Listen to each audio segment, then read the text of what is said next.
Bonsoir à vous tous et bienvenue à notre dernière étude biblique pour l'année 2022. Notre dernière leçon dans les Écritures pour cette année de grâce qui prend fin dans quelques jours.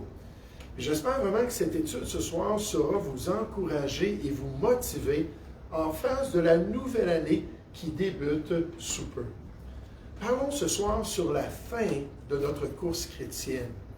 La fin de notre course chrétienne. Sur notre départ tant attendu pour le royaume céleste. Sur notre arrivée dans la maison du Père où nous serons honorés d'après notre compétition chrétienne et notre fidélité au Seigneur. Et vous savez, c'est un sujet tellement important à considérer de nouveau. Une vérité cruciale dans notre motivation à servir notre Sauveur jusqu'à la fin, à se préparer pour son tribunal de jugement de notre service dans ce monde.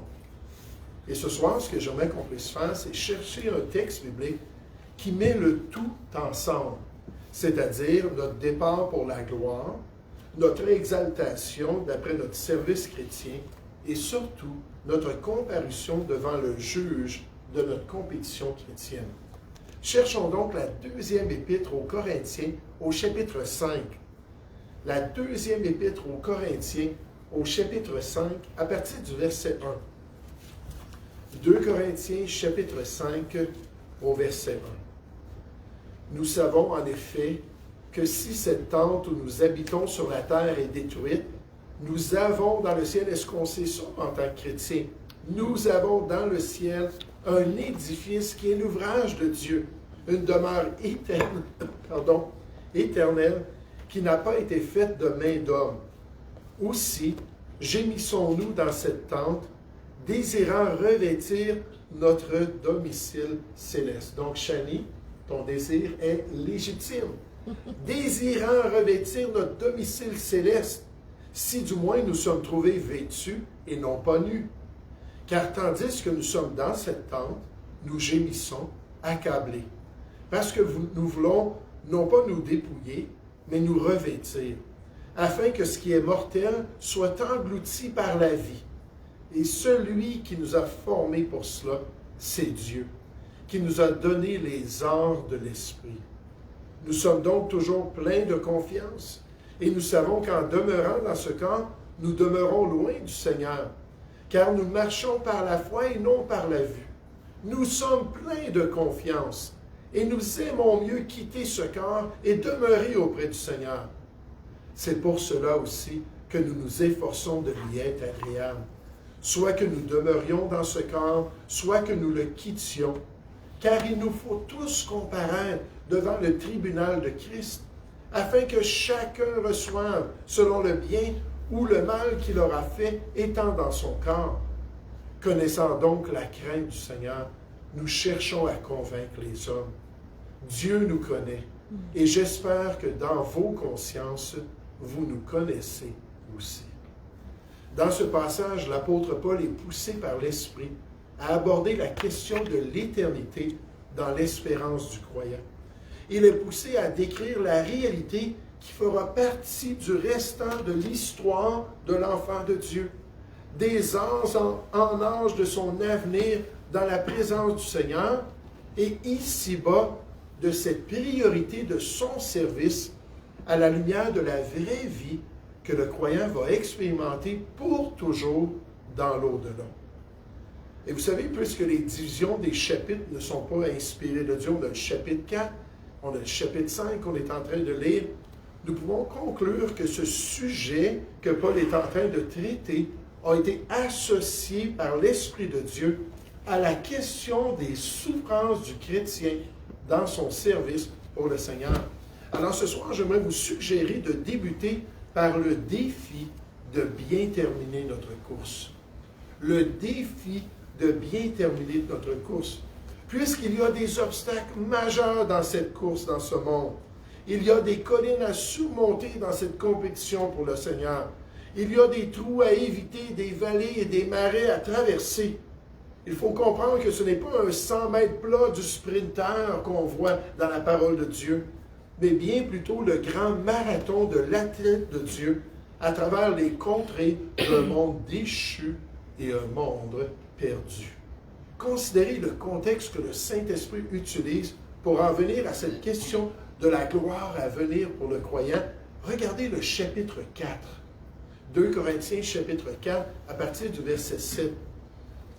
2 Corinthiens chapitre 4, et Paul avait décrit dans les versets précédents un peu le pédigree de tout ce qu'il avait souffert pour accomplir la volonté de Dieu. En tant qu'athlète du Seigneur, comment ça avait été ardu de pouvoir courir pour la gloire de Dieu. Il dit au verset 7, « Nous portons ce trésor dans des vases de terre, afin que cette grande puissance de l'Évangile soit attribuée à Dieu et non pas à nous. Nous sommes pressés de toute manière dans notre service pour le Seigneur, dans notre course chrétienne, mais non réduits à l'extrémité, gloire à Dieu, dans la détresse, mais non dans le désespoir, persécutés, mais non abandonnés, abattus, mais non perdus, portant toujours avec nous dans notre corps la mort de Jésus, alors qu'on renonce à notre volonté pour accomplir la course chrétienne que Dieu nous demande, afin que la vie de Jésus soit aussi manifestée dans notre corps. Car nous qui vivons, nous sommes sans cesse livrés à la mort à cause de Jésus, afin que la vie de Jésus soit aussi manifestée dans notre chair mortelle. Ainsi, oh quelle bénédiction! La mort agit en nous et la vie agit en vous. Et comme nous avons le même esprit de foi qui est exprimé dans cette parole de l'Écriture, j'ai cru, c'est pourquoi j'ai parlé, nous aussi nous croyons, et c'est pour cela que nous parlons.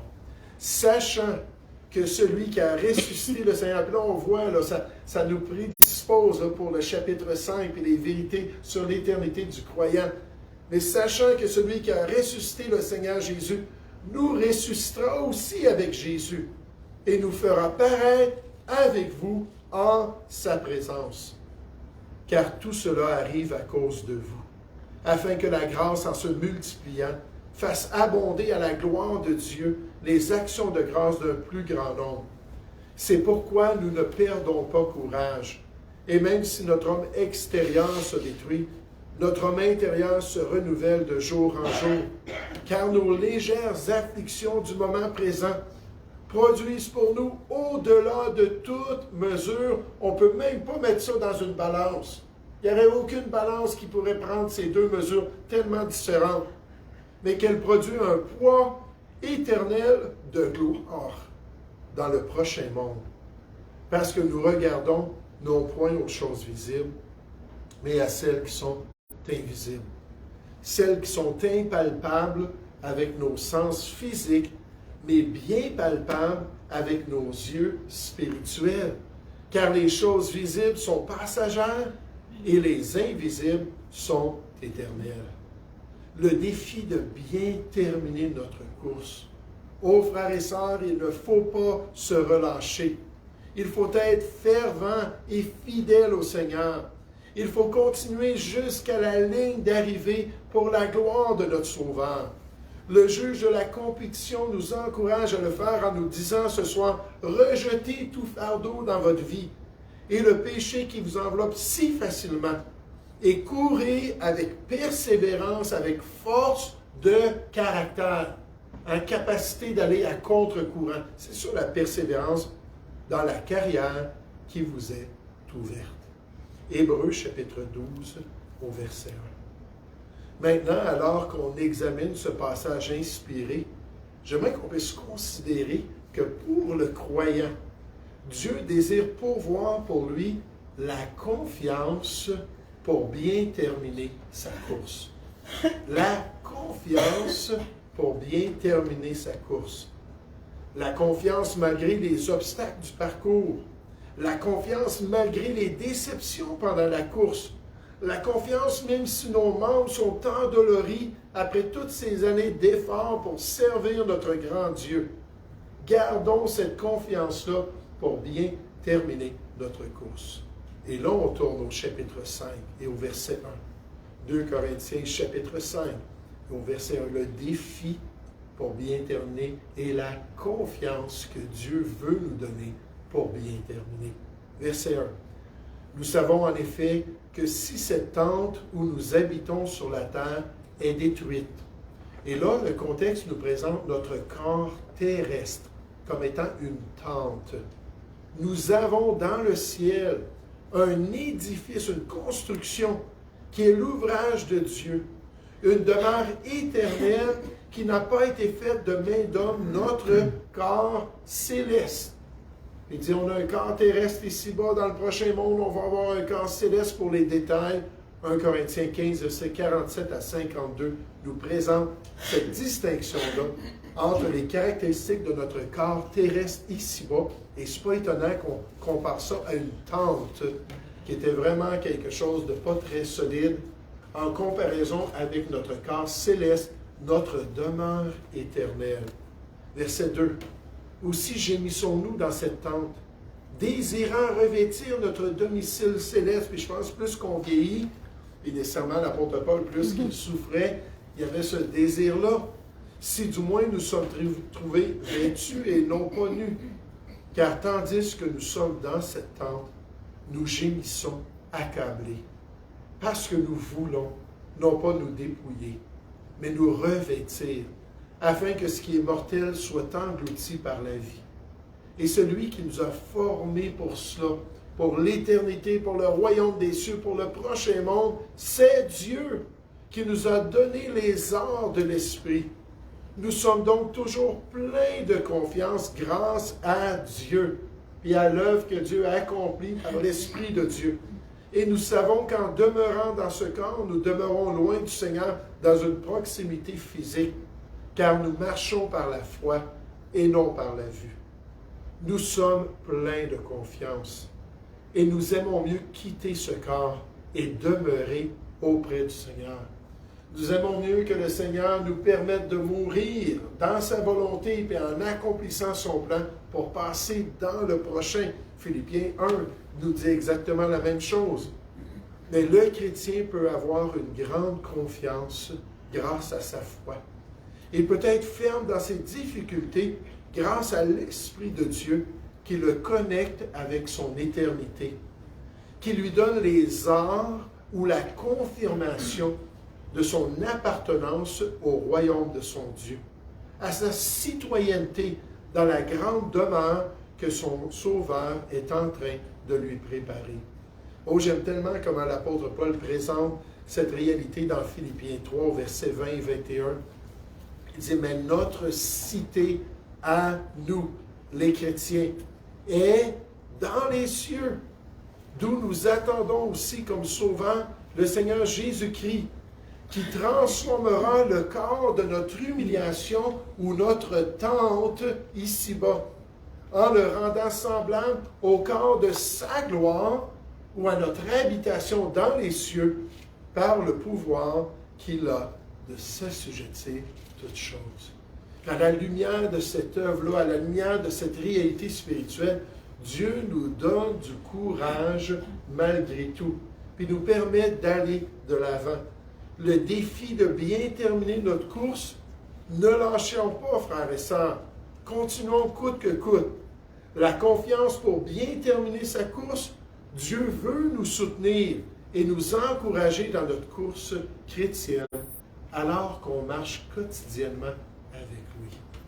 Si ton ciel s'assombrit, devenant menaçant, quand s'invite la nuit, tempête et ouragan, regarde à Jésus-Christ, c'est ton soleil levant, illuminant ta vie de ses rayons puissants.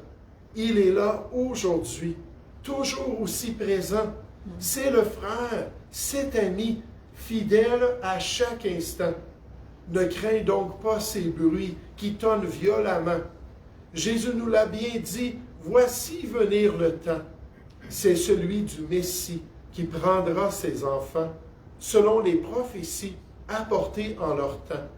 Et comme il l'a promis, attendons patiemment. Soutenus par l'Esprit, restons toujours confiants. Vois ton ciel s'éclaircit, devenu apaisant, le soleil qui reluit te sourit maintenant. Yves Prigent. Puis quel beau poème pour nous rappeler, continue, aie confiance, aie le courage, que le Seigneur va se manifester. Un auteur dit, Dieu n'a jamais dit que le trajet serait facile, mais il a dit par contre que l'arrivée en vaudra la peine. Max Lucado, que ça va valoir la peine.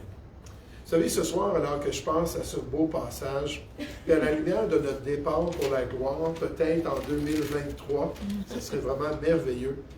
Après une bonne course chrétienne, j'aimerais juste qu'on puisse voir la motivation pour bien terminer la course. On a vu le défi, on a vu le courage que Dieu donne, mais nous, dans notre cœur, la motivation pour bien terminer la course.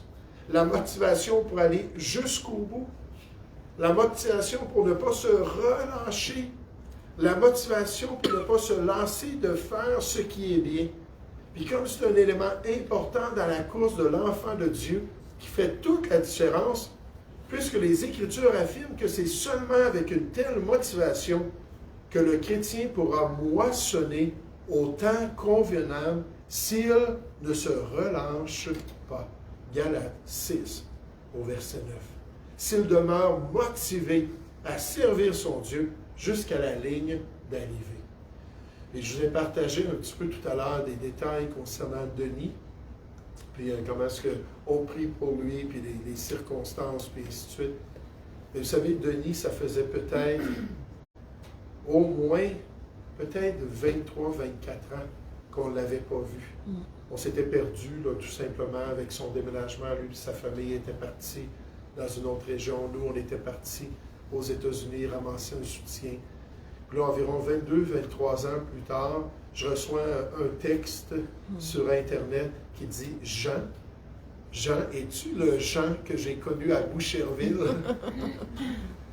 Puis j'étais tellement ravi d'apprendre que ce frère, cette sœur, était toujours en train de servir le Seigneur.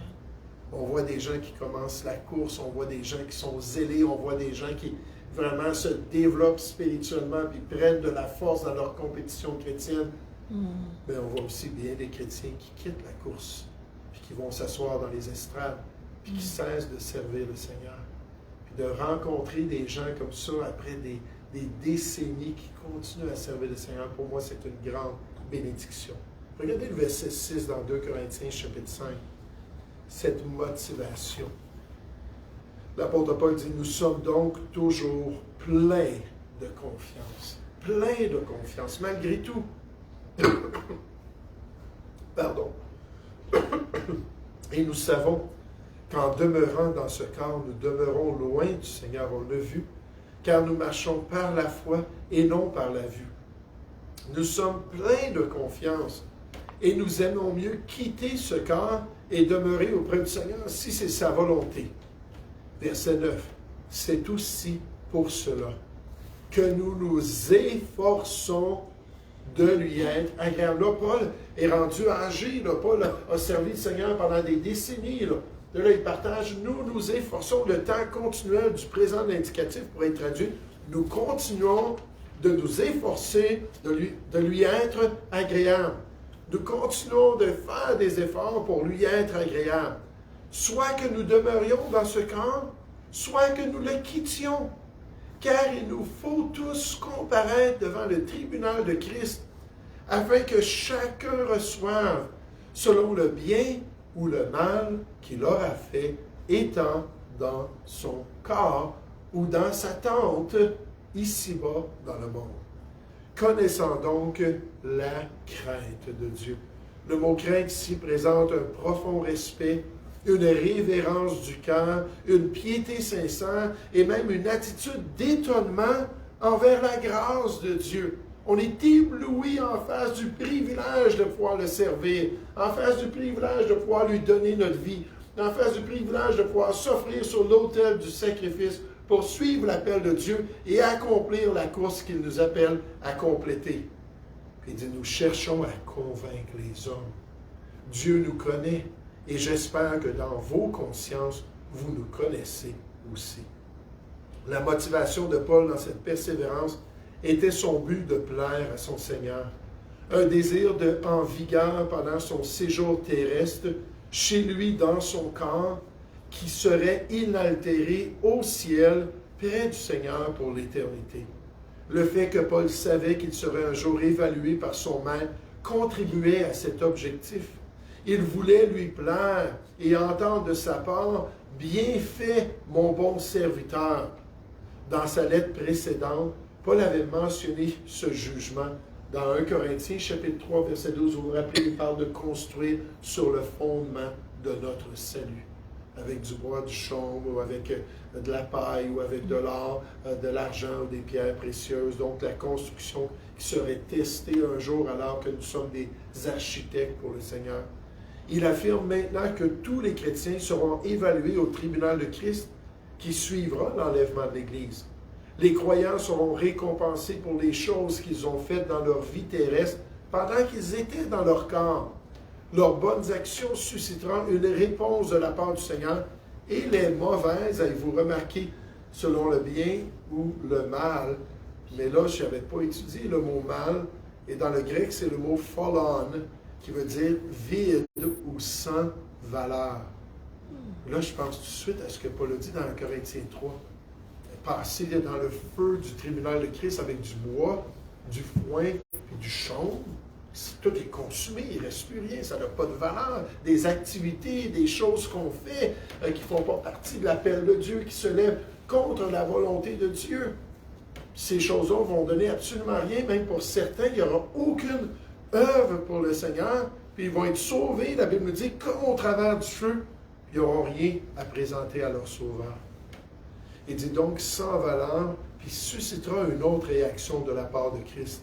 Le salut n'est pas en cause ici. La destinée éternelle d'une personne ne sera pas déterminée par ce jugement de Christ. Le salut se fait par la foi, mais les actes qui en découlent de cette foi seront évalués en ce jour.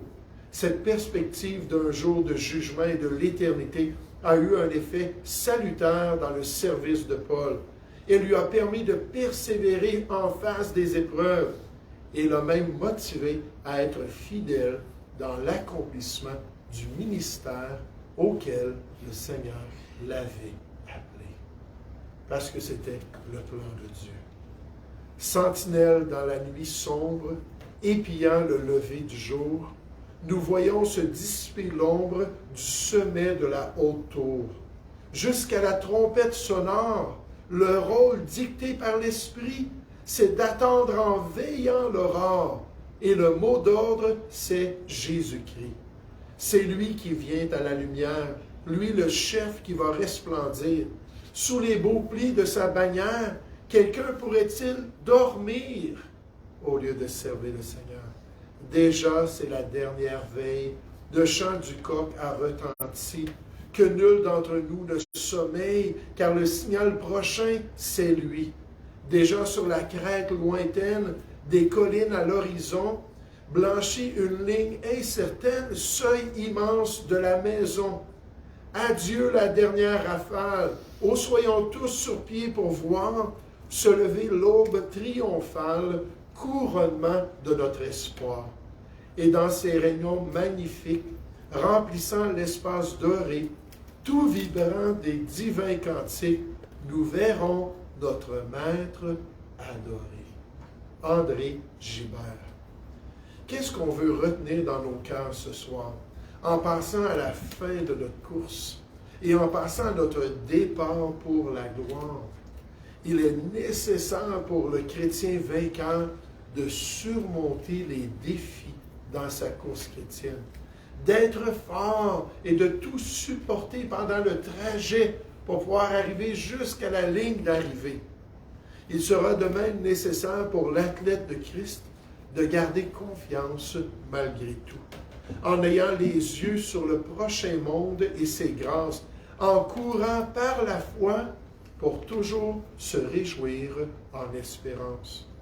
Que sera-t-il nécessaire pour celui qui sera un jour récompensé, sinon de rester motivé pour tout donner pour son Sauveur, pour s'efforcer de toujours lui être agréable et d'accomplir toutes les œuvres que Dieu a préparées d'avance pour sa vie. Oh, que le Seigneur, notre grand Sauveur, fasse cela dans chacune de nos vies et qu'on puisse un jour l'entendre nous dire, c'est bien, bon et fidèle serviteur, entre dans la joie de ton règne. Nous allons prier ensemble. Oui, Père Céleste, j'aimerais te remercier pour ce beau passage des Écritures. J'aimerais te remercier, Seigneur, pour toutes les périodes d'enseignement qu'on a eues en 2022, toutes les prédications et exhortations bibliques, et Seigneur, toutes les leçons qu'on a pu apprendre avec ces études bibliques. Et ce soir, Père, alors qu'on s'apprête à terminer une autre année de grâce, on veut juste se rappeler que peut-être en 2023, ça sera le temps de notre départ. Seigneur, le temps où nous allons partir pour la gloire, où nous allons expérimenter la félicité des rachetés de Dieu. Ô Père Céleste, aide-nous à persévérer, puis aide-nous à avoir une grande confiance par ton esprit, puis aide-nous à relever tous les défis que tu permets dans notre course chrétienne. Seigneur, on remet toutes ces réalités entre tes mains, pour ta gloire et pour te plaire, et pour entrer un jour dans la joie de notre Sauveur. Nous te prions au nom du Seigneur Jésus. Amen.